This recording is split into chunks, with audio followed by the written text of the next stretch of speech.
Nachádzame sa v Skalici, v areáli MFK Skalica, kde akorát dneska teda začala svoje fungovanie nejaká naša brankárska akadémia. Akadémiu sme založili po nejakej dohode s vedením klubu, keďže brankárom v Skalici sa nejak veľmi individuálne nevenovalo a teda chceli sme toto zlepšiť. Vedenie ma oslovilo, keďže už som tu nejaký tretí rok brankár s tým, že by som mal nejak zastrečiť túto akadémiu. Ja už som mal nejaký projekt v hlave dlhšie a som rád teda, že mi dali šancu nejak týmto brankárom sa to venovať individuálne.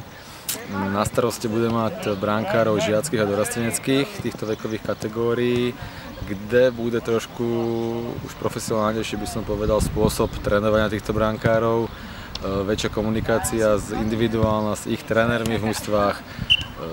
Tieto tréningy budú prebiehať všetko v areáli MFK Skalica, čiže nie je to žiadna nejaká súkromná brankárska akadémia, je to akadémia v rámci klubu MFK Skalica, pod ktorou bude prebiehať aj scouting talentovaných brankárov z okolia, ktorí budú mať možnosť prísť do Skalice.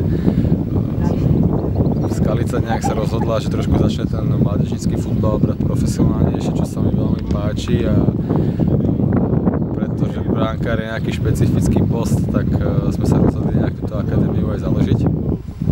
Tréningy budú prebiehať dvakrát do týždňa v každej kategórii, ale ak som hovoril, bude tam nejaká komunikácia s trénermi mládežníckych mužstiev individuálna, takže to už sa potom bude prispôsobovať.